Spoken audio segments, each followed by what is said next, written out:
சென்னையிலே ரொம்ப பழமையான ஒரு சலூன் கடைக்கு தான் வந்திருக்கோம்.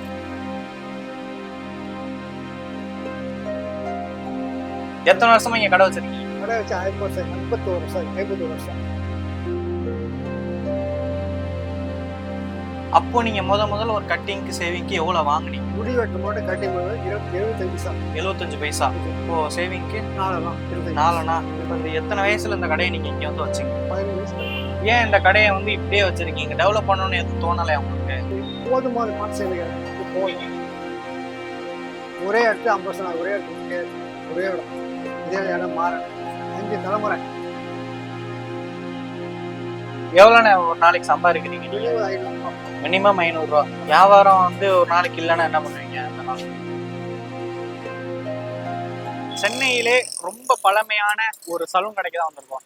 இந்த கடை வந்து பார்த்துக்கிட்டிங்கன்னா ஒரு 10 வருஷம் இல்லை 20 வருஷம் இல்லை, ஒரு 52 வருஷமா இந்த கடை வந்து இங்கேயே இருக்கு, அப்படியே இருக்கு. எந்த ஒரு டெவலப்மெண்ட்டும் இல்லாம பெருசா அந்த கடையை வந்து விரிவுபடுத்தாம அதே மாதிரி ஒரு நாஸ்டாலஜிக் ஃபீல் கொடுக்குற மாதிரியே அப்படியே அந்த கடை வச்சிருக்காங்க. இந்த கடை எங்க இருக்குன்னு பாத்தீங்கன்னா சென்னை திருவான்மியூர்ல மெயின் ரோட்ல இந்த கடை இருக்கு. இந்த கடையோட பேர் வந்து சிதம்பரம் நடராஜன் சலூன். இந்த கடையை பத்தியும் அவரை பத்தியும் நம்ம இந்த வீடியோல கேட்டு தெரிஞ்சுக்கலாம். வாங்க வீடியோக்குள்ள போகலாம். நல்லா இருக்கு. உங்க பேர் என்ன? வேதாச்சலம். வேதாச்சலம். எத்தனை வருஷமா இங்க கடை வச்சிருக்கீங்க? கடை வச்சு 51 வருஷம் 1973. அப்பா, 1973ல கடை வச்சிருக்கீங்க. இப்போ நீங்க வந்து 1973ல கடை வச்சிருக்கீங்க. அப்போ நீங்க முதல்ல ஒரு கட்டிங்க்கு சேவிங்க்கு எவ்வளவு வாங்குனீங்க? முடி வெட்டும் போது கட்டிங் 75 பைசா. 75 பைசா. இப்போ சேவிங்க்கு 25 காசு. இப்போதைக்கு வந்து கட்டிங் மட்டும் 100 ரூபாய். முடி வெட்டின மட்டும் சேவ் பண்ண விட 50 ரூபா. 50 ரூபா. 15 வயசு கடை போட்டேன். 15 வயசுல நீங்க வந்து இங்க கடை தொழிலுக்கு போட்டேன். 20 வயசு கடை போட்டேன். இந்த தொழில் 15 வயசுல டைம் எடுத்தேன். 15 வயசுல. ஏன் இந்த கடையை வந்து இப்படியே வச்சிருக்கீங்க? டெவலப் பண்ணணும்னு எதுவும் தோணலையா உங்களுக்கு? அதாவது இது போதுமான மனசு எனக்கு இது போதும். ஆத்மா முன்னாடி இருந்து பெருசா இந்த பக்கத்துல இருந்தது, அது விரிவுபடுத்தினேன். பசங்க இருந்தால் போனேன். அடுத்தது இந்த கொரோனா இந்த தொழில் அடங்கி போச்சு. ஸோ வந்து இடையில வந்து இந்த ஐடி இருந்துச்சு. இது எங்களுடைய மிடில் கடை. இதெல்லாம் வந்து ஒரு லாஸ் ஆகும். அப்படியே பொறுமையாக ஒரு ஆள் கரெக்டாக வரும். ஒரு ஆள் யூஸ் பண்ணலாம். ஆள் போச்சுனால சம்பளம் கொடுத்து வாய்ப்பு இல்லை. இப்போது எல்லாம் ஐடி போகிறதுனால வந்து அங்கே பசமாகிடும். அதனால நான் ஏஜ் ஆகிறதுனால என்னோட வயசு ஏதோ வந்து இது அதெல்லாம் இன்பார்ட்டு இல்லை. அவ்வளோ நம்மளோட லைஃப் வந்துட்டு இதை காத்து ஓட்டு வரும். ஃபர்ஸ்ட் கடை வைக்கையில வந்து எவ்வளோ வாடகை கொடுத்தீங்க இந்த கடைக்கு? 35 ரூபா வாடகை. 35 ரூபா மாதம். 35 ரூபா வாடகை. அட்வான்ஸ் 70 ரூபா. 70 ரூபா அட்வான்ஸ். இப்போ 5000 வாடகை. 1 லட்சம் அட்வான்ஸ். 5000 வாடகை. ஒரே இடத்து 50 வருஷம் ஒரே இடத்துல இங்கே இருக்கேன். ஒரே இடம் இதே இடம் மாறேன். 5 தலைமுறை நான் முடி வெட்டி எனக்கு பழகிறேன். நான் போனவங்க எல்லாமே திருத்தணி. பிறந்தது வளர்ந்தது எல்லாமே திருத்தணி. திருவான்மையூர் வரும்போது வயசு 3 வயசு. திருவான்மையூர் வரும்போது 3 வயசு. 3 வயசுல வந்தீங்க திருவான்மையூர். 76 ஆகுது. 75 வயசு. இப்போ 75 ஆகுதா? இல்லை 65 ஆகுது. 65 ஆகுது. அதனால கடை வந்து வச்சா நல்லா வேலை செய்கிறோம். சுத்தமாக இருக்கு, சூழ்மா இருக்கு, ஒன்றும் பிரச்சனை இல்லை. கடை பேரு தில்லை நடராஜ தில்லைனாக்கா சிதம்பரம் நடராஜன். நான் பக்தன், சிவபக்தன். ஆனால் அவர் பேர் என் பேர் வேதாசம் இருந்தாலும் சிவபக்தன். இளமையிலேருந்து 3 வயசு 4 வயசு ஒரு ஈர்ப்புண்டு. அப்போ அந்த காலத்துல வந்து துணி வரும் கோல்டு அது ஸ்டிக்கர் ஓட்டும். அதை வச்சு ஓட்டி அதே கவர் பண்ணி அப்படி நடராஜ் பக்தன் ஆகிட்டேன். இப்போ நடராஜ் வண்டி ஓடினாங்க. எவ்வளோண்ணே ஒரு நாளைக்கு சம்பாதிக்கிறீங்க? மினிமம் 500 ரூபா. மினிமம் 500 ரூபா. அதை உட்காந்துட்டு இருப்பீங்க. ஆமாம், ஏன்னா வயசாகிறதுனால உங்கள் கருப்பு முடியெல்லாம் அடுத்த கடைக்கு போகிறதுனால என் கடைக்கு வெள்ளை முடி வரதுனால கோல்ட் இஸ் கோல்டுன்றதுனால அதனால வந்து எனக்கு 500 ரூபா வரும். காலையில் எத்தனை மணிக்கு வந்து கடை திறப்பீங்க? இப்போ வயசாகிறதுனால 11 மணிக்கு வரும். நைட்டு 7 மணிக்கு முடிச்சிடும். அதோட அவ்வளோ லிமிட்டு. இன்னும் கண் ஆப்ரேஷன் பண்ணல, சுகர் இல்லை, கொலஸ்ட்ரால் இல்லை, பிபி இல்லை, எதுவுமே இல்லை. அதனால வந்து எனக்கு வந்து போதும்ன்ற மாதிரில உடம்பு கரெக்டாக செட் பண்ணுவாங்க. நார்மலாக ஒரு நாளைக்கு 500 ரூபா சம்பாதிக்கிறீங்க. அது சாப்பாடு 300 ரூபா போயிடும். கடை பணம் கரண்ட்டு கட்டணும், அது 200 போயிடும். சரி, அது வாடகை அது 200 ஒதுக்கணும். அது 200 ஒதுக்க வாடகை கரண்ட்டுக்கு எல்லாம் வாடகை. சொந்த வீட்டில் அப்படியே இருக்கீங்க? சொந்த வீடு தூங்க போகிறோம். சாப்பாடு 300 ரூபா போகும். நம்ம சமைச்சோம். 500 போகுது. அது ஆத்மாசம் காலு கூட வந்து கூட வரும். எனக்கு உடல் இடம் கொடுக்கும். இடம் தரணும்ல, சக்தி இல்லை, போதும் அப்படின்னு நானே சிறப்பாக வந்து பார்த்தேன். வியாபாரம் வந்து ஒரு நாளைக்கு இல்லைன்னா என்ன பண்ணுவீங்க அந்த நாள்? இப்போ நேற்று சம்பள காசு இருக்குல்ல, முதல் காசு இல்லை, அது ஒரு நாளைக்கு 500 சம்பாதிக்கிறேன். எப்படி சாப்பிட போகிறோம்? 100 200 சாப்பிட 100 நிமிஷம் ஆகுதுல்ல. சரி. அதில் செஞ்சு டிக்கெட் 100 ரூபா கொடுத்துட்றாங்க. இதனால வந்து எனக்கு காசு இல்லை சொல்கிறேன்ல, டீ கூட குடிக்க மாட்டேன், நான் வாங்கி தரேன். அங்கேயும் கடை வைக்க மாட்டேன், ஒன்றும் கட்ட மாட்டேன். ஸோ அந்த அளவுக்கு கடை ஓடி பிரச்சனை கிடையாது. நீங்க உங்க குடும்பத்தை பத்தி சொன்னீங்கன்னா நான் கொஞ்சம் தெரிஞ்சுக்கலாம். வாய்ப்பு இல்லை. கூட பிறந்தவங்க எத்தனை பேர் நீங்க? இல்லை 3 பேர், பிள்ளைங்க 3, 2 பொண்ணு, 5 பேர். 2 அண்ணன் பாருங்க, மூத்தர் அக்கா 3வது, 4வது நான், 5 தங்கச்சி.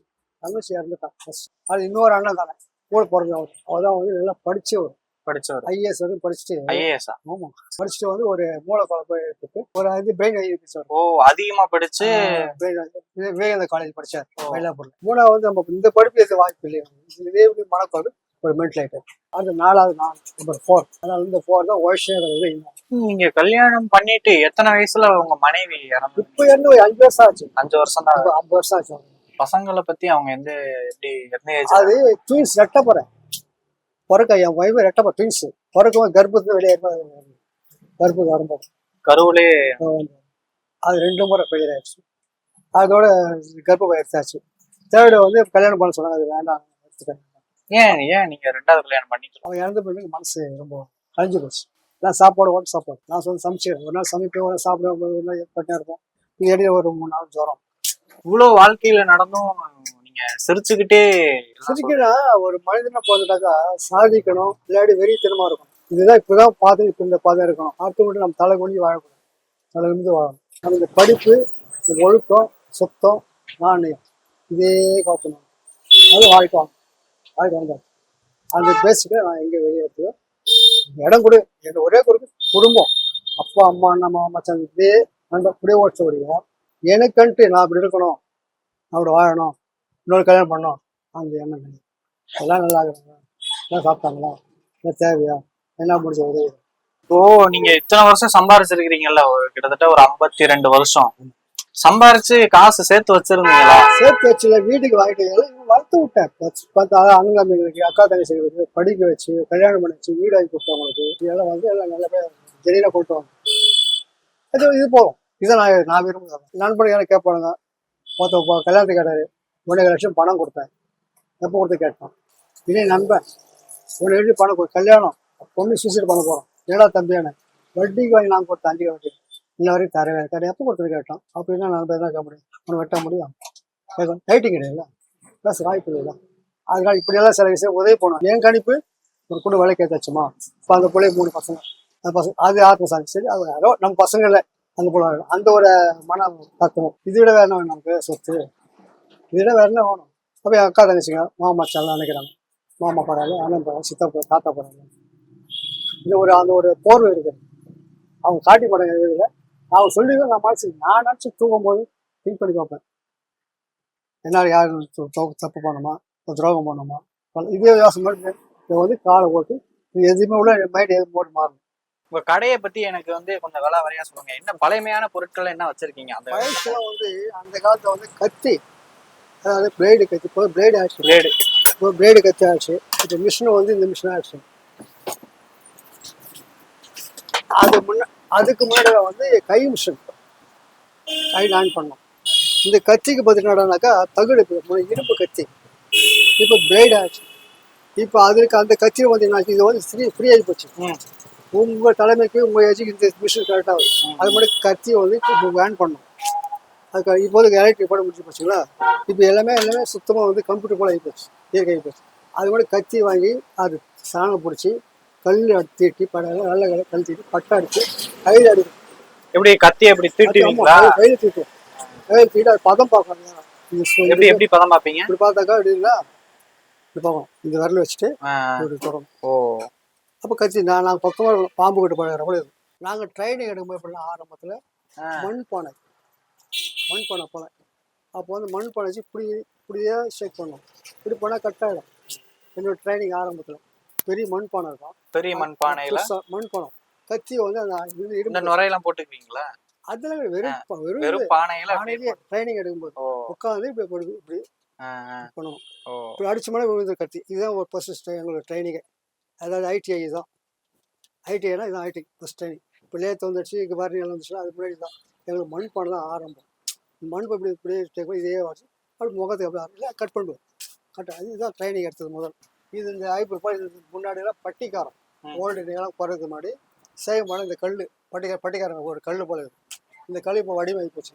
இதுதான் முன்னாடி யூஸ் பண்ணுவோம். இப்போ ஷேவிங் பண்ணதுக்கு அப்புறம் பல போட்டால் எரியாமல் இருக்கிறதுக்கு, கத்தி போட்டால் செப்டிக் ஆகாமல் இருக்கிறதுக்கு அதுக்காக போட கல் இந்த கல். ஆனால் இந்த கல் இப்போ யார் யூஸ் பண்ண இப்போ ஐடி ஆகுதுன்னா எல்லாம் அந்த ஸ்ப்ரே ஆகி போச்சு. எல்லாம் இந்த வாட்டர் தான். இது என்ன இந்த கட்டை வந்து ரொம்ப இது பூவெல்லாம் வந்து போட்டு இந்த வச்சிருக்கீங்க. கட்டை எப்படின்னாக்கா இந்த ஸ்டூல்ல உட்கார வச்சுட்டு தான் முடி வெட்டும் பிள்ளைங்களுக்கு. இது வந்து 5 வருஷமா என்கிட்ட 73 போட்ட பென்ஷன். 1973 கடை வச்ச அன்னைக்கு போட்ட கட்டை. மனை இது பேர் மனை. இப்படி இது இருக்கும். இந்த சேர் இருக்கும். அப்படி இது நகராது. இப்போ இந்த சேர் பசங்க உட்காந்து முடி வெட்டும் சேர் உட்காந்து. அதுக்காக இது 50 வருஷம் என்கிட்ட இருக்குது. அதாவது இதுதான் ஒரிஜினல். என்கிட்ட கடைக்கு பசங்க ஒன்று தான் இருக்குது.